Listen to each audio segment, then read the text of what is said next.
नमस्कार विद्यार्थिनी मैत्रिणींनो, आज आपण वाणिज्य संघटन व व्यवस्थापन इयत्ता 12वी याचं प्रकरण दुसरं सुरू करत आहोत. व्यवस्थापनाची कार्य. व्यवस्थापनाची कार्य हे प्रकरण सुरू करत असताना त्याच्या अगोदर आपण व्यवस्थापनाची तत्त्वे याच्यामध्ये हेनरी फॉयलची तत्त्वे आणि एफ.डब्ल्यू. टेलरची तत्त्वे आपण पाहिलेली आहेत. आता या प्रकरणामध्ये आपल्याला व्यवस्थापन म्हणजे काय हे आपण 11वी शिकलेलो आहोत. व्यवस्थापनाची तत्त्व शिकलेलो आहोत. आता आपल्याला व्यवस्थापनाची कार्य सविस्तर शिकायची आहेत. पहिल्या प्रकरणात आपण व्यवस्थापनाच्या विविध तत्त्वाविषयी सविस्तर चर्चा केलेली आहेच. संघटनेचे व्यवस्थापन करण्यासाठी ही तत्त्वे अतिशय उपयुक्त आहेत, महत्त्वाची आहेत हे आपण पाहिलेलं आहे. कोणतेही ध्येय साध्य करताना आपल्याला विविध कार्य पार पाडणे आवश्यक असते. म्हणजे कुठल्याही गोष्टीचं कुठलेही ध्येय एखादं साध्य करायचं असेल तर विविध कार्य करणं आवश्यक असतं. उदाहरणार्थ, एकत्र हिंदू कुटुंब संस्थेत करता प्रत्येक कामासाठी व प्रत्येक सदस्यासाठी योग्य नियोजन करतो. करता पूर्ण ध्येय करण्यासाठी आवश्यक असलेल्या विविध गोष्टीचे नियोजन करतो. तो इतर लोकांची मदत घेतो. कुटुंब व कुटुंबाचा व्यवसाय सुरळीत चालण्यासाठी करता निर्देशन करतो व मार्गदर्शन करतो. समन्वय साधतो आणि प्रत्येक कामावर नियंत्रण ठेवतो. करता इतरांच्या मदतीने करत असलेल्या या सर्व कामांनाच व्यवस्थापन असे म्हणतात. त्याचप्रमाणे प्रत्येक व्यवसायाचे यश हे प्रभावी व कार्यक्षम व्यवस्थापनाचा परिणाम आहे. संघटनात्मक विशिष्ट उद्दिष्ट साध्य करण्यासाठी घेतलेल्या कामांनाच व्यवस्थापन असे संबोधले जाते. व्यवस्थापन हा विविध तत्वांचा समूह आहे, जो नियोजन, संघटन, कर्मचारी व्यवस्थापन, निर्देशन, समन्वय आणि नियंत्रण या सर्व कार्याशी संबंधित आहे. ही सर्व कार्य संघटनात्मक उद्दिष्ट साध्य करण्यासाठी उपयुक्त ठरतात. म्हणजे याचा अर्थ असा आहे की आपण व्यवस्थापनाची तत्त्व पाहिल्यानंतर, व्यवस्थापनाची तत्त्व महत्त्वाची तर आहेतच, पण व्यवस्थापनाची तत्त्व पाहिल्यानंतर आपल्याला व्यवस्थापनाची कार्य पाहिजे आहेत.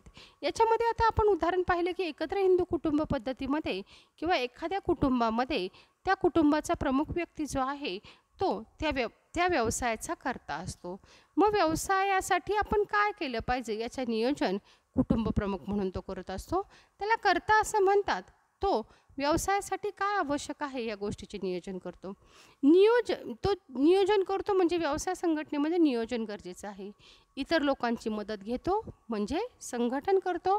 कुटुंबाचा व्यवसाय सुरळीत चालण्यासाठी करता निर्देशन करतो म्हणजे इतर लोकांना काम वाटून देतो. आपल्या कुटुंबातील व्यक्तींना काम वाटून देतो म्हणजे कर्मचारी व्यवस्थापन करतो. काम कशा पद्धतीने करायचं, कसं केलं पाहिजे यासाठी तो निर्देशन करतो. निर्देशन म्हणजेच मार्गदर्शन करतो. सगळ्या लोकांमध्ये कामाच्या संदर्भात समन्वय साधतो आणि ते काम, त्यांनी वाटून दिलेलं काम योग्य पद्धतीने पार पाडलं जात आहे की नाही यासाठी नियंत्रण ठेवतो. या सर्व कार्यांना आपण एकत्रितरित्या जो करता इतरांच्या मदतीने जे कार्य करत असतो त्या कामांनाच एकत्रितरित्या व्यवस्थापन असं म्हणतात. व्यवसायाचं यश हे प्रभावी व कार्यक्षम व्यवस्थापनावर अवलंबून असतं. म्हणजे कुठल्याही व्यवसाय संघटनेची एखादी उद्दिष्ट साध्य करायची असतील तर हाती घेतलेल्या कामांनाच व्यवस्थापन असं संबोधले जाते. व्यवस्थापन हा विविध तत्वांचा समूह आहे, जो नियोजन, संघटन, कर्मचारी व्यवस्थापन, निर्देशन, समन्वय आणि नियंत्रण या सर्व कार्याशी संबंधित आहे. ही सर्व कार्य संघटनात्मक उद्दिष्ट साध्य करण्यासाठी मदत करतात. आता व्यवस्थापनाची कार्य पाहत असताना L.A. ॲलन यांच्या मते व्यवस्थापक जे करतो ते व्यवस्थापन म्हणजे याच्यामध्ये L.A. ॲलन यांचं म्हणणं असं आहे, व्यवस्थापक जो आहे, व्यवसायाचा व्यवस्थापक जो आहे तो जे कार्य करतो त्याला व्यवस्थापन असं म्हणतात. ही व्याख्या भिन्न प्रकारच्या कार्याच्या माध्यमातून व्यवस्थापकाच्या भूमिकेवर भर देते. व्यवस्थापकाची कार्य नियोजनात सुरू होते तर नियंत्रणे संपतात. म्हणजे नियोजन हे मूळ आहे तर नियंत्रण हे फळ आहे. परंतु प्रत्येक कार्य एकमेकाशी संबंध असतात. म्हणजे कुठलंही एक कार्य महत्त्वाचं आहे आणि दुसऱ्या कार्याला दुय्यम स्थान आहे असं चालत नाही. व्यवसाय संघटनेची जी काही कार्य आहे म्हणजे नियोजन असेल, संघटन असेल, कर्मचारी व्यवस्थापन असेल, निर्देशन असेल, समन्वय असेल किंवा नियंत्रण असेल, ही सर्व कार्य जी आहेत ही सर्व कार्य एकमेकाशी एकमेकांपासून वेगळी करता येत नाही, एकमेकांशी संबंध आहेत. व्यवस्थापनाचे कार्य सर्व स्तरांवर संबंध आहे. भिन्न विचारवंतांनी व्यवस्थापनाच्या कार्याचे वर्गीकरण वेगवेगळ्या पद्धतीने केलेले आहेत. आता हेनरी फ्युएलने काय म्हटलेलं आहे? हेनरी फ्युएलचं म्हणणं असं आहे, व्यवस्थापन म्हणजे भाकीत वर्तवणे म्हणजे भविष्य वर्तवणे, भाकीत वर्तवणे म्हणजे भविष्य वर्तवणे, त्याचं नियोजन करणे, संघटन करणे, ते काम करण्यासाठी आदेश देणे आणि ते काम योग्य पद्धतीने होते की नाही हे पाहण्यासाठी त्याच्यावर नियंत्रण ठेवणं. म्हणजे व्यवस्थापन करणे म्हणजे भाकीत करणं, भविष्याच्या संदर्भात भाकीत करणं. ते भाकीत करण्यासाठी त्याचं नियोजन करणं, संघटन करणं, आदेश देणं आणि नियंत्रण ठेवणं. लुथर गुलिक यांनी व्यवस्थापनाच्या कार्यासाठी एक शब्द वापरलेला आहे, पोस्ट कोर्प हा शब्द वापरलेला आहे, ज्याच्यामध्ये पी म्हणजे प्लॅनिंग म्हणजेच नियोजन, ओ म्हणजे ऑर्गनायझिंग म्हणजे संघटन, एस म्हणजे स्टाफिंग म्हणजे कर्मचारी व्यवस्थापन, डी म्हणजे डायरेक्शन म्हणजे निर्देशन, को म्हणजे कोऑर्डिनेशन म्हणजे समन्वय आणि आर म्हणजे रिपोर्टिंग अहवाल सादर करणे आणि बी म्हणजे बजेटिंग अंदाजपत्रक तयार करणे, अहवाल देणे व अंदाजपत्रक तयार करणे. ही सर्व कार्य नियंत्रणामध्ये समाविष्ट केलेली आहे. लुथर गुलिक यांनी व्यवस्थापन कार्यासाठी व्यवस्थापनाची हीच कार्य सांगितलेली आहेत. पी म्हणजे प्लॅनिंग म्हणजे नियोजन, ओ म्हणजे ऑर्गनायझेशन म्हणजे संघटन, एस म्हणजे स्टाफिंग म्हणजे कर्मचारी व्यवस्थापन, डी म्हणजे डायरेक्शन म्हणजे निर्देशन, को म्हणजे कोऑर्डिनेशन म्हणजे समन्वय आणि आर म्हणजे रिपोर्टिंग आणि बजेटिंग ही दोन कार्ये जी आहेत ती नियंत्रणामध्ये समाविष्ट होतात. म्हणजे प्रत्येकाने हे सांगितलेलं आहे की हेनरी फ्युएल असेल, लुथर गुलिक असेल किंवा एल ए ॲलन असेल, यांच्या सगळ्यांच्या म्हणण्यानुसार व्यवस्थापनाच्या ह्या सर्व कार्यांना अतिशय महत्त्व आहे. याच्याशिवाय व्यवसायाचं व्यवस्थापन होऊ शकत नाही. नियोजन त्याच्यानंतर संघटनानंतर कर्मचारी व्यवस्थापनानंतर निर्देशन आणि निर्देशनानंतर समन्वय आणि नियंत्रण ही सर्व व्यवस्थापनाचे कार्य आहेत. या सर्व कार्याला सारखंच महत्त्व आहे.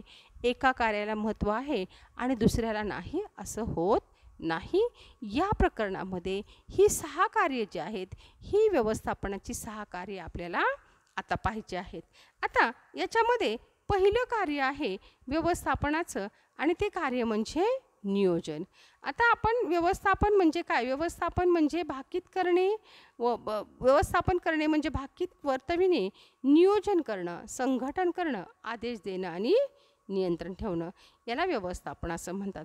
आता व्यवस्थापन करणे म्हणजे भाकीत करणे, भविष्याशी संदर्भित भाकीत करणं आणि त्या भविष्याचं नियोजन करणं, त्या नियोजनामध्ये ज्या गोष्टी लागणार आहेत त्याचं संघटन करणं, कर्मचारी व्यवस्थापन करणं, कर्मचारी व्यवस्थापनाला काय करायचं याचा आदेश देणं, त्यांना ज्या वेळेस गरज लागेल त्यावेळेस मार्गदर्शक करणं, त्यांच्यामध्ये कोऑर्डिनेशन ठेवणं आणि त्या सर्वांवर त्या पद्धतीने काम होतंय की नाही हे पाहण्यासाठी नियंत्रण ठेवणं. आता मी तुम्हाला आत्ताच सांगितल्याप्रमाणे व्यवस्थापनाची कार्य आपल्याला 6 पाहिजेत. त्यातलं पहिलं कार्य आहे नियोजन. नियोजन हे व्यवस्थापनाचे मूलभूत कार्य आहे. नियोजनाने व्यवस्थापनाची सुरुवात होते. हे मूलभूत कार्य आहे, हा पाया आहे. याच्याशिवाय व्यवसाय होऊ शकत नाही. व्यवस्थापनाची प्रत्येक कार्य नियोजनावर आधारित आहे. यामध्ये करावयाची कामे आधीच ठरवलेली जातात. नियोजन ही तार्किक विचार करण्याची आणि तर्कशुद्ध निर्णय घेण्याची वैचारिक प्रक्रिया आहे, जी व्यवसाय संघटनेचे उद्दिष्ट पूर्ण करण्यावर भर देते व विविध कार्यप्रणाली विकसित करते. योग्य नियोजन व त्याचा प्रभावी पद्धतीने अंमलबजावणी करणे याच्यावर संघटनेचे उद्दिष्ट साध्य करण्याचे अतिशय आवश्यक आहे. थोडक्यात नियोजन भविष्यातील कार्याचा विस्तृत कार्यक्रम आहे. नियोजन हे व्यवसाय संघटनेचे मूलभूत कार्य आहे. त्याच्यावर व्यवसाय संघटनेचं पुढचं भाकीत अवलंबून असतं. व्यवस्थापकाला प्रत्येक कार्य व्यवस्थापकाचं प्रत्येक कार्य हे नियोजनावर आधारित आहे. आता मी तुम्हाला साधं उदाहरण सांगते. आपल्याला एखादा कार्यक्रम करायचा असेल, आपल्या घरामध्ये एखादा कार्यक्रम असेल, तो कार्यक्रम कसा पार पाडायचा यासाठी आपण सगळे घरातले लोक एकत्र बसतो आणि नियोजन केल्यानंतर आपण काय करतो, त्याच्यासाठी काय काय गोष्टी लागणार आहेत त्या गोष्टी कलेक्ट करतो.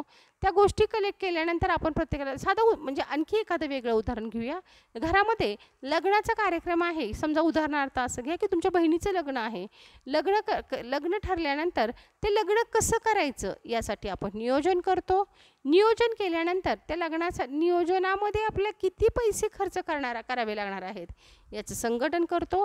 संघटन केल्यानंतर प्रत्येक व्यक्तीला लग्नाचं कोणतं काम कोणाला करायचं याचं वाटप करतो आणि त्यानंतर वाटप केल्यानंतर ते काम व्यवस्थित होतंय की नाही हे घरातला प्रमुख व्यक्ती ते काम कसं करायचं, कुणी कुठं जायचं, कुणी किती खरेदी करायची, खरेदी करत असताना किती पैसे वापरायचे यासाठी निर्देशन करतो.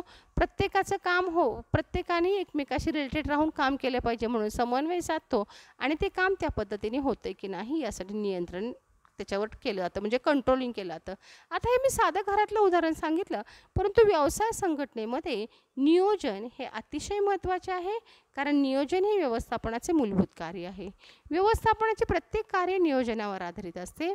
यामध्ये करायची कामे आधीच ठरवली जातात, म्हणजे काय करायचं, कुणी करायचं, केव्हा करायचं आधीच ठरवलं असतं. नियोजन हे तार्किक विचार करण्याची आणि तर्कशुद्ध निर्णय घेण्याची वैचारिक प्रक्रिया आहे. व्यवसाय संघटनेचे उद्दिष्ट पूर्ण करण्यावर भर देते व विविध कार्यप्रणाली विकसित करते. योग्य नियोजन व त्याची प्रभावी पद्धतीने अंमलबजावणी करणे संस्थेची उद्दिष्ट साध्य करण्यासाठी अतिशय गरजेचं आहे. नियोजन हा भविष्यातील कार्याचा विस्तृत कार्यक्रम आहे. आता नियोजनाशिवाय कोणतीही गोष्ट होऊ शकत नाही. नियोजन हा व्यवसाय संघटनेचा व्यवस्थापनाचा पाया आहे. त्याच्यावर व्यवस्थापनाचं यश अवलंबून असतं. नियोजनाची व्याख्या आपल्याला पाहायची. पहिली व्याख्या आपण पाहणार आहोत कुन्स आणि ओडोनिल यांनी. नियोजन म्हणजे काय, कोणते काम करायचे, कसे करायचे, केव्हा करायचे व कुणी करायचे हे अगोदर निश्चित करणं म्हणजे नियोजन होय. नियोजनामुळे आपण कुठे आहोत व आपल्याला कुठे जायचं आहे यातील अंतर कमी होतं. यामुळे अशा गोष्टी शक्य होतात ज्या इतर वेळेला कधीच शक्य झाल्या नसत्या. खूप छान व्याख्या कुन्स आणि ओडोनिल यांनी केलेली आहे. नियोजन म्हणजे काय, नियोजन म्हणजे कोणते काम करायचे, आपल्याला कोणते काम करायचे आहे, ते काम कसं करायचं आहे, केव्हा करायचे, कुणी करायचं हे अगोदरच निश्चित केलेलं असतं. म्हणजे नियोजनामध्ये एक पाया ठरवलेला असतो, भविष्याचा आराखडा तयार केलेला असतो की आपल्याला व्यवसाय संघटनेमध्ये कोणते काम करायचं आहे ते नियोजनामध्ये ठरवलेलं असतं. मग कोणते काम करायचे हे ठरवल्यानंतर ते काम कसं करायचं हे ठरवलेलं असतं.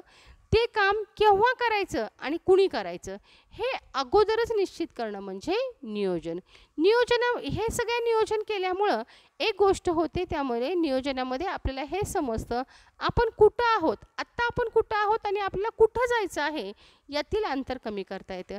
म्हणजे आज जर आपण इथं असेल, आपल्या व्यवसायाचा टर्नओव्हर जर आज इतका आहे, म्हणजे उदाहरणार्थ व्यवसायाचा टर्नओव्हर 500 कोटी रुपयाचा आहे किंवा 5 कोटी रुपयाचा आहे, तर आपल्याला आणखी 10 कोटी रुपयापर्यंत जायचं. म्हणजे आज आपण कुठं आहोत आणि आपल्याला कुठं जायचं आहे यातलं अंतर कमी करणं शक्य होतं आणि अशा गोष्टी करणं शक्य होतं ज्या इतर वेळेला कधीही झाल्या नसत्या.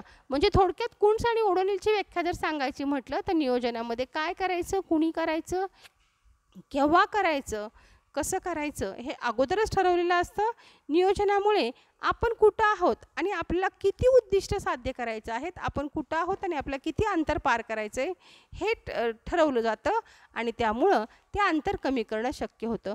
म्हणजे अशा गोष्टी नियोजनामुळे शक्य होतात ज्या इतर वेळेला कधीच शक्य झाल्या नसत्या. जेम्स टोनर यांची दुसरी व्याख्या आहे संघटनेची उद्दिष्ट ठरवणं व ती उद्दिष्ट साध्य करण्यासाठीचा मार्ग आखून देणं म्हणजे नियोजन. जेम्स टोनर यांनी खूप साध्या आणि सोप्या शब्दांमध्ये व्याख्या सांगितलेली आहे. नियोजन म्हणजे काय, नियोजन म्हणजे व्यवसाय संघटनेचं एक उद्दिष्ट ठरवायचं. व्यवसाय करत असताना व्यवसायाचं उद्दिष्ट ठरवायचं व ते उद्दिष्ट साध्य करण्यासाठी मार्ग आखून देणं म्हणजे उद्दिष्ट ठरवायचं आणि ते उद्दिष्ट पूर्ण करण्यासाठी आपण ते उद्दिष्ट कसं पूर्ण करणार आहोत याचं मार्ग आखून देणं, मार्ग ठरवून देणं म्हणजे नियोजन होय. उद्दिष्ट ठरवायचं म्हणजे आपल्याला व्यवसायाचं काय अचीव करायचं आहे, व्यवसाय आपला काय आहे, तो कसा करायचा आहे हे ठरवायचं आणि ते साध्य करण्यासाठी आपल्याला कुठल्या दिशेने जायचं आहे, कुठल्या मार्गाने जायचं आहे हे ठरवणं, आखून देणं म्हणजे नियोजन होय. आता कुन्स आणि ओडोनिल जेम्स टोनर यांनी व्याख्या केल्यानंतर आपला पुढचा भाग पाहायचा आहे आणि तो भाग म्हणजे नियोजनाचं महत्त्व. आता नियोजनाचं महत्त्व आपल्याला पाहत असताना याच्यामध्ये नियोजन मी तुम्हाला मगाशी सांगितलं होतं की नियोजन हे एक मूलभूत कार्य आहे. ते पूर्वानुमानाच्या साहाय्याने अनिश्चित भविष्यातील धोका कमी करतं. म्हणजे भविष्यामध्ये जर व्यवसाय कुठलाही व्यवसाय असो त्यात धोका आहे नसतो असं नाही, धोका हा असतोच. पण जर तो धोका आहे, तो धोका जर झाला तर कसा कमी करायचा हे आधीच ठरवलं असतं आणि आपण आपल्याला कुठे व कसे जायचे याची रूपरेषा देखील ठरवलेली असते. नियोजन हे मूलभूत कार्य आहे. नियोजन हा व्यवसाय संघटनेचा पाया आहे. त्याच्यावरनं आपण कुठं आहोत, आपल्याला कुठं जायचं आहे आणि व्यवसायामध्ये म्हणजे थोडक्यात काय करायचं, कुणी करायचं, केव्हा करायचं, कसं करायचं, आपण कुठे आहोत, आपल्याला कुठं जायचं आहे, त्यातलं अंतर कमी करायचं आणि या अगोदर ज्या गोष्टी साध्य केल्या नव्हत्या त्या गोष्टी साध्य करायच्या.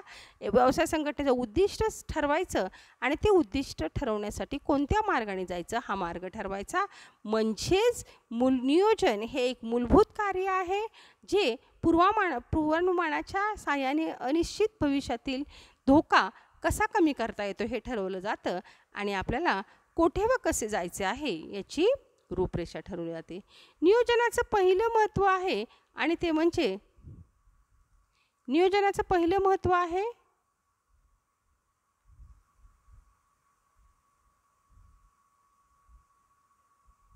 निर्णय घेण्यास मदत करते.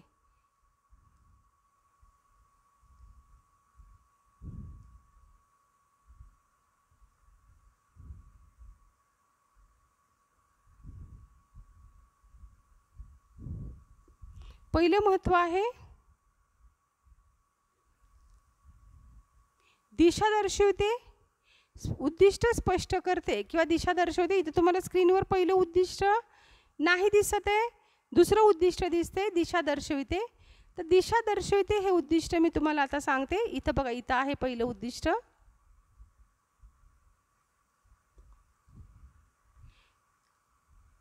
स्क्रीनवर दिसते बघा पहिलं उद्दिष्ट. स्पष्ट उद्दिष्ट निर्धारित करण्यास मदत करते. नियोजनाचं जे उद्दिष्ट आहे ते उद्दिष्ट स्पष्ट करण्यासाठी म्हणजे व्यवसाय संघटनेचे उद्दिष्ट आहे ते उद्दिष्ट निर्धारित करण्यास नियोजन मदत करते. नियोजन ध्येय व उद्दिष्ट ठरवणे व ते ध्येय साध्य करण्यासाठी योजना तयार करण्याशी संबंध आहे. नियोजनामध्ये काय केलं तर ध्येय व उद्दिष्ट ठरवलं असतं. आपलं ध्येय काय आहे, आपलं उद्दिष्ट काय आहे आणि ते साध्य करण्यासाठी आपलं ध्येय आणि उद्दिष्ट साध्य करण्यासाठी कोणती योजना तयार करायची या संबंध आहे. यामुळं व्यवस्थापकाला संघटनेच्या सद्य परिस्थिती विश्लेषण करून त्या आधारे भविष्यात इच्छित स्थान मिळवण्याचा मार्ग ओळखण्यास मदत होते. म्हणजे व्यवसाय संघटनेचं उद्दिष्ट स्पष्ट होतं आणि ते उद्दिष्ट स्पष्ट झाल्यानंतर त्या उद्दिष्ट साध्य करण्यासाठी भविष्यामध्ये आपल्याला कोणत्या मार्गाने जायचं आहे तो मार्ग ओळखण्यास मदत होते. म्हणजे नियोजनचं पहिलं महत्त्व आहे की स्पष्ट उद्दिष्ट निर्धारित करण्यास मदत होते. व्यवसाय संघटनेचं ध्येय आणि उद्दिष्ट जे आहे ते उद्दिष्ट साध्य करणं हे नियोजन करण्यासाठी योजना तयार करण्याशी संबंध आहे. म्हणजेच व्यवसायाचं उद्दिष्ट आणि ध्येय साध्य करण्यासाठी कशा पद्धतीने ते उद्दिष्ट आणि ध्येय साध्य करायचं हे नियोजनामुळे ठरवता येतं आणि यामुळे व्यवस्थापकाला संघटनेच्या सद्य परिस्थितीचे विश्लेषण, संघटनेची सद्य परिस्थिती आहे त्याचे विश्लेषण करून त्या आधारे भविष्यात इच्छित स्थान मिळवण्याचा मार्ग ओळखण्यास मदत होते. थोडक्यात सांगायचं म्हटलं तर नियोजनाचं पहिलं उद्दिष्ट महत्त्व आहे स्पष्ट उद्दिष्ट निर्धारित करण्यास मदत. व्यवसाय संघटनेचं नियोजनामुळं उद्दिष्ट स्पष्ट करता येतं आणि ते उद्दिष्ट स्पष्ट केल्यानंतर ते उद्दिष्ट साध्य करण्यासाठी काय योजना राबवायची, कोणता मार्गक्रम करायचा, कोणत्या मार्गाने जायचं या गोष्टीचं विश्लेषण करता येतं. सद्यस्थितीचे विश्लेषण करून त्या आधारे भविष्यात आपल्याला इच्छित मार्ग मिळवण्यासाठी व मार्ग ओळखण्यासाठी नियोजनामुळे मदत होते. आणि म्हणून नियोजनाचं पहिलं महत्त्व आहे ते म्हणजे स्पष्ट उद्दिष्ट निर्धारित करण्यास मदत. आता यानंतर दुसरं उद्दिष्ट आहे आणि ते म्हणजे दिशा दर्शविते. आता दिशा दर्शविते नियोजनामुळे ध्येय व उद्दिष्ट स्पष्टपणे नमूद केलेली आहेत. ते सुनिश्चित होते व मार्गदर्शक म्हणून काम करतात आणि योग्य वेळी योग्य मार्गाने योग्य गोष्टी करण्यासाठी मार्गदर्शन करतात. यामुळं कामगारांना संघटनेला नक्की काय साध्य करायचं आहे व त्यासाठी त्यांना काय करायला पाहिजे हे समजण्यास मदत होते. म्हणजेच काय, नियोजनामुळे व्यवसाय संघटनेतील कर्मचाऱ्यांना, कामगारांना नेमकं आपल्याला संघटनेचं उद्दिष्ट काय आहे आणि ते उद्दिष्ट साध्य करण्यासाठी आपल्याला नेमकं काय करायचं आहे, ते उद्दिष्ट साध्य करण्यासाठी कोणत्या दिशेने जायचं आहे हे समजण्यास मदत होते. म्हणजे नियोजनामुळे व्यवसाय संघटनेचं उद्दिष्ट आणि ध्येय स्पष्ट होतात आणि ती सुनिश्चित करून मार्गदर्शक म्हणून काम करतात. त्याचवेळी ते मार्गदर्शन करतात व संघटनेतील कर्मचाऱ्यांना नक्की काय साध्य करायचं आहे, त्यासाठी त्यांना काय करायला पाहिजे हे समजण्यास मदत होते. म्हणजेच नियोजनामुळे नियोजनाचं दुसरं महत्त्व आहे दिशा दर्शविते. ठीक आहे, आज आपण इथं थांबतोय. धन्यवाद.